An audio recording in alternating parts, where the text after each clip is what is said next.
Bismillahirrahmanirrahim. Alhamdulillahirabbil alamin wassalatu wassalamu ala asyrafil anbiya'i wal mursalin sayyidina wa syafi'ina wa habibina wa maulana Muhammad wa ala alihi wa sahbihi ajma'in. Subhanaka la ilma lana illa ma 'allamtana innaka antal alimul hakim. Allahumma salli ala sayyidina Muhammad الفاتح لما أغلق والخاتم لما سبق والناصر الحق بالحق والهادي إلى صراطك المستقيم وعلى آله وأصحابه بحق قدره ومقداره العظيم. أما بعد. Para penonton yang dirahmati Allah, Assalamualaikum warahmatullahi wabarakatuh. Alhamdulillah, sama-sama kita ni panjatkan rasa syukur kehadrat Allah Subhanahu wa taala. Bersua lagi kita ni di dalam program di ambang Ramadan. Subhanallah, masya-Allah. Allahumma barik lana, Allahumma barik fi Rajab wa Sya'ban wa ballighna Ramadan. Ya Allah, berkati kami di bulan Rajab, di bulan Sya'ban, dan sampaikanlah kami di bulan Ramadan. Allahumma amin ya rabbal alamin. Para penonton yang dirahmati Allah Subhanahu wa taala, di ambang Ramadan pada kali ini akan membicarakan satu topik, iaitu puasa orang tua dan orang yang sakit. Para penonton yang dirahmati Allah Subhanahu wa taala, di dalam kitab dalam kitab fikih ada banyak menyebutkan tentang mereka yang diwajibkan berpuasa. Antaranya ialah hendaklah ianya Islam, dan yang kedua hendaklah ianya baligh. Orang yang baligh Islam maka ia wajib berpuasa. Masalahnya ustaz, ia belum baligh, baru kanak-kanak ustaz. Kalau kanak-kanak maka dituntutlah kepada ibu bapa ni untuk mendidik ketika umurnya sudah menyecah 7 tahun. Kalau lebih awal lagi bagus, tapi 7 tahun itulah anggarannya ia bermula untuk dididik. Umurnya 7 tahun, umurnya 8 tahun teruskan, umurnya 9 tahun teruskan, umurnya 10 tahun. Kalaulah 10 tahun masih lagi belum lagi mau untuk berpuasa, maka kata Rasulullah SAW, sama seperti sembahyang, maka pukullah ia. Bukanlah pukulan itu melepaskan kemarahan, tetapi pukulan itu adalah pukulan yang mendidik, supaya ia mau berpuasa. Bahkan kata Imam Nawawi, kalaulah dipukul, kata dia tahu ia akan mau juga, maka haram untuk memukul. Tapi carilah alternatif yang lain supaya ia mau untuk berpuasa. Masalahnya ustaz, umurnya bukannya 10 tahun. Habis berapa tahun umurnya? 25 tahun ustaz. Kata Allahu Akbar. Boleh ku pukul ustaz umur 25 tahun? Jangan. 25 tahun itu kalau 10 tahun insya-Allah kita dimanang kalau mukul. Kalau 25 tahun alam tahu manang. Kalau membalas balik sekarang masalah lagi sekarang. Wala iyadzubillah. Jadi umur 10 tahun barulah pukul. Pukulan yang mendidik. Baik, Islam baligh, ini wajib berpuasa. Kemudian berakal. Apa dia berakal? Iaitu orang yang bukan gila, bukan koma, bukan separuh.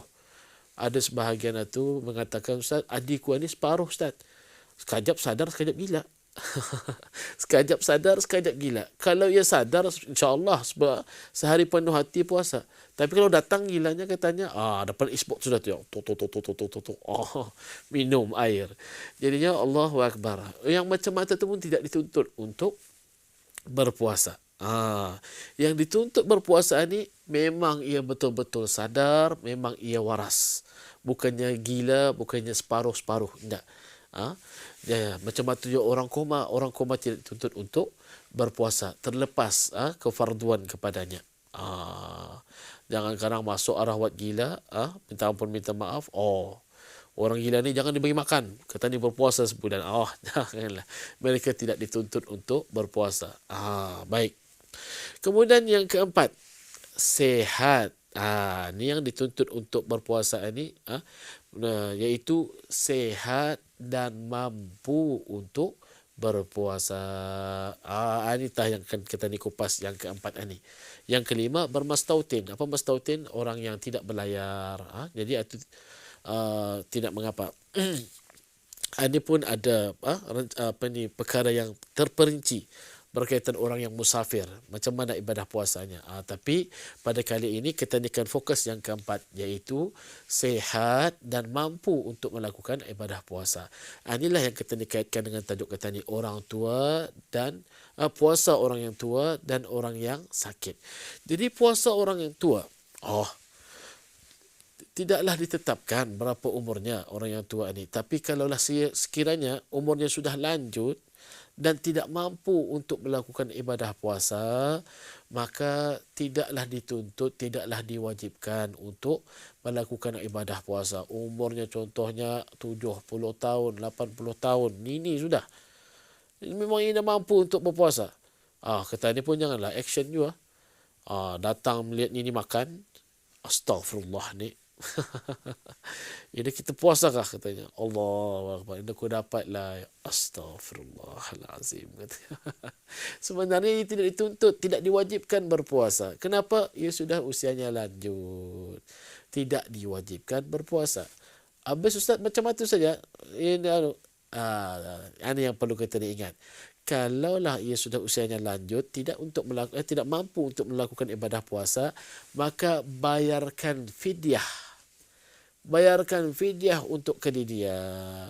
Kalaulah contoh ia seorang ibu dan masih ada suaminya, masih ada bapanya, maksudnya ibu kata ni masih ada bapa, maka yang membayarkan fidyah kepada si ibu tadi ialah suaminya.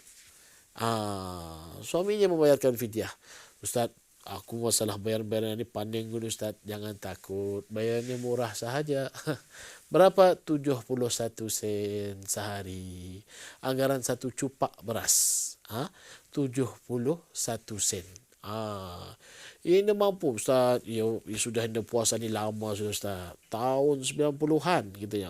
Contoh macam itu, 90-an. Maka dikali tu 71 sen kali dengan 30 Ramadan setahun. Berapa totalnya tu kali dengan berapa tahun? 10 tahun contohnya. 71 sen kali 30 hari, total itu kali dengan 10. Itu fidyah yang wajib dibayar. Bayar oleh siapa Ustaz? Bolehlah kita ni bayar simple saja. Bayarlah kepada amil di masjid-masjid itu. Kalaulah ia tahu ada fakir, ada miskin di kampung itu, memang orang itu terkenal ia sebagai seorang yang fakir, bolehlah ia bayar terus. Kalau ini pun bayarlah kepada amil. Amilannya apa Ustaz? Tu yang di masjid-masjid tu tempat kita bagi zakat tu, itu dipanggil amil. Bayar habis dorang. Ini maklumkan darahnya. Ini bukan zakat fitrah, tapi ini adalah fidyah. Bagi diriku. Okey, jadi selesai cerita orang puasa orang tua. Baik, sekarang kita ni yang kedua, iaitu puasa orang yang sakit. Puasa orang yang sakit ni, para ulama membahagikan orang sakit ni kepada 3.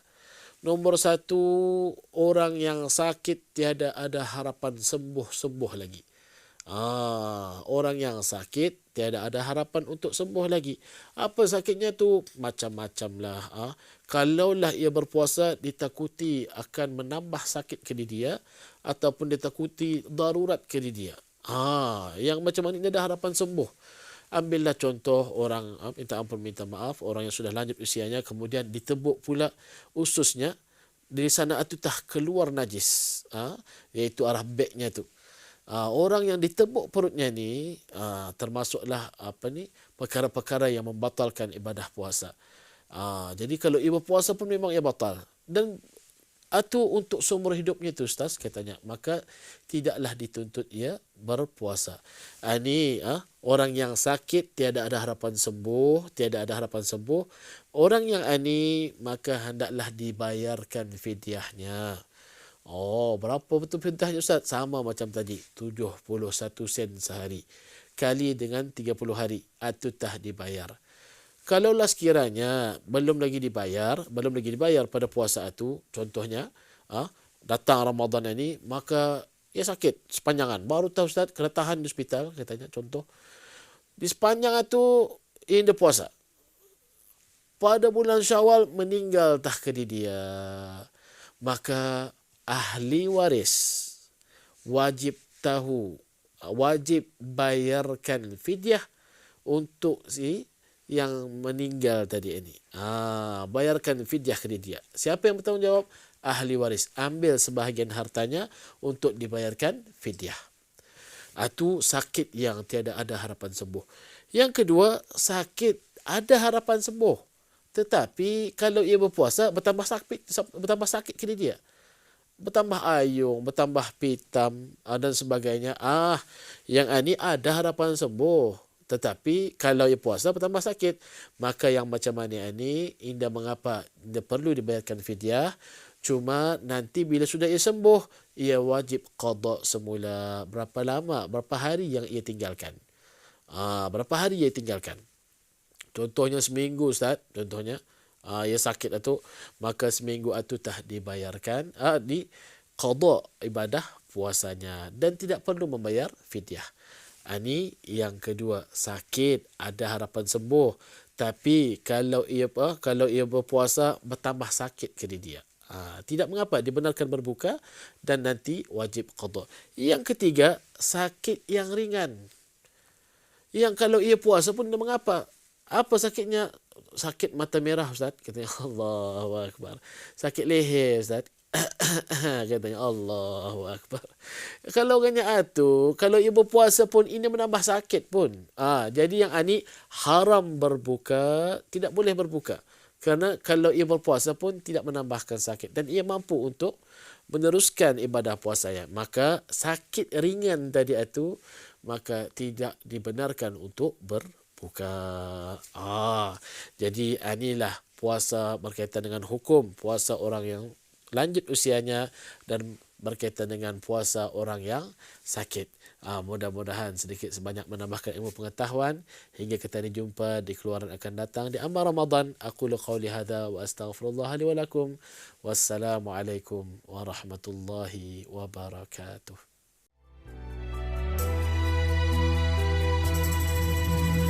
مولاي صل وسلم دائما أبدا على حبيبك خير الخلق كلهم على حبيبك خير الخلق